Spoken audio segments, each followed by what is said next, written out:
Imagine a 50-meter spacecraft falling back from space, not landing in the ocean, not touching down on a runway, but actually being caught mid-air by giant mechanical arms on a launch tower.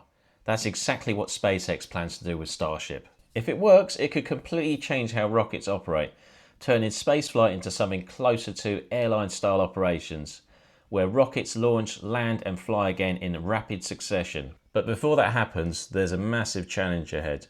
Starship must survive re-entry, restart its engines, and then slow itself down and then guide itself with extreme precision directly into the tower's arms.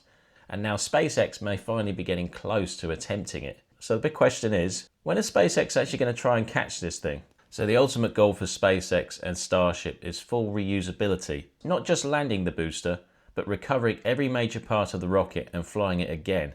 And there's still one major milestone left to prove: catching the ship. Instead of splashing down in the ocean or landing on a pad, the idea is for Starship's upper stage to return to the launch site and be caught in mid-air by the giant mechanical arms on the launch tower.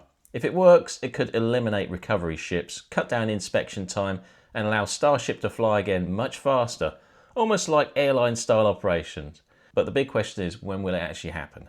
Elon recently shared an update, and it might actually arrive sooner than people may expect. But the schedule is only part of the challenge, because before any catch attempt happens, Starship must survive re-entry, perform a precise landing burn, and guide a 50-meter spacecraft directly into the tower's arms. And that's no small task, guys. So today I'm actually going to break it all down for you. After months of waiting, Ship 39, the first version free Starship, has finally rolled out for testing. It might not sound dramatic at first, but it's actually a very important moment, because it signals the beginning of the next major phase in Starship development.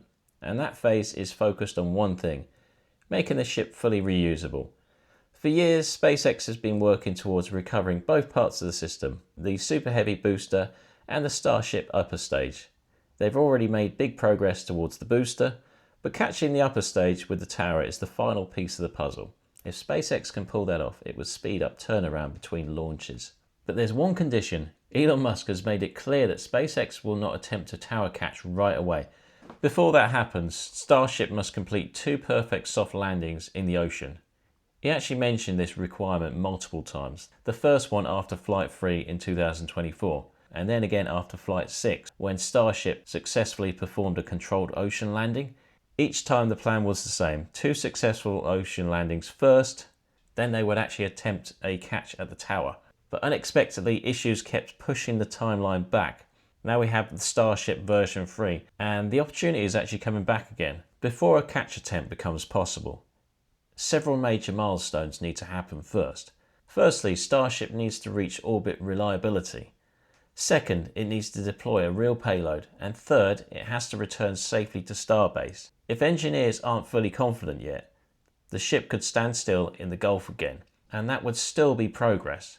Because right now, the priority is proving that Starship can survive re-entry and maintain full control during descent.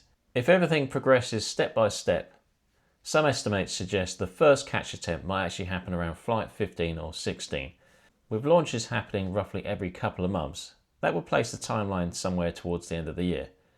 But Elon Musk actually hinted it could happen sooner. In a more optimistic scenario, if Flights 12 and 13 both complete successful ocean landings, on Flight 14 they might actually attempt the first tower catch. That could actually happen around mid to late summer. But the timeline could actually move a lot faster, because SpaceX is always testing multiple objectives in a single mission. Now here's where things get really interesting, because before SpaceX even thinks about catching Starship with the tower, there's one huge factor they have to deal with, and that's safety. And Elon Musk has been very clear about this. The chance of Starship breaking apart over land has to be extremely low before they even attempt a tower catch. And honestly, that's a pretty reasonable rule, because that launch tower isn't sitting in the middle of an empty desert. It's surrounded by a lot of very expensive equipment and a lot of very important infrastructure. So if something goes wrong during the final seconds of landing, it wouldn't just be a bad landing, it could damage the entire launch site. And that's exactly why SpaceX keeps landing Starship in the ocean first. Think of those as practice runs, then each flight gives engineers more data, more information about how the Starship handles re-entry, more confirmation that the guidance system keeps the vehicle on track, more proof that the engines can restart exactly when they're needed for the landing burn. Because there's a lot of things that go wrong during those final moments. Maybe the structure experiences too much stress during re-entry. Maybe the engines don't relight properly. Maybe the guidance system drifts slightly off target. I mean, your goal is to land inside the arms of a giant launch tower.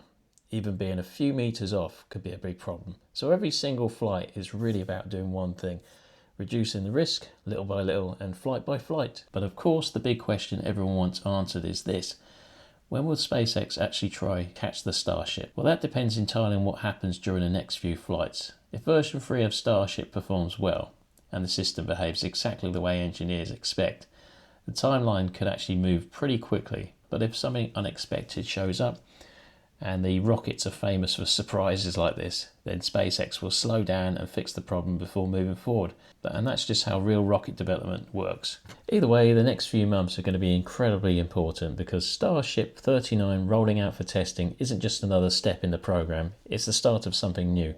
A serious attempt to do something that no one has ever done before: catching an orbital spacecraft out of the sky and flying it again.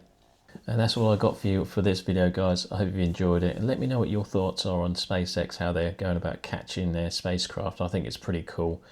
There's a lot of developments, and there's a lot of new technology that they're sort of inventing, so very exciting times ahead.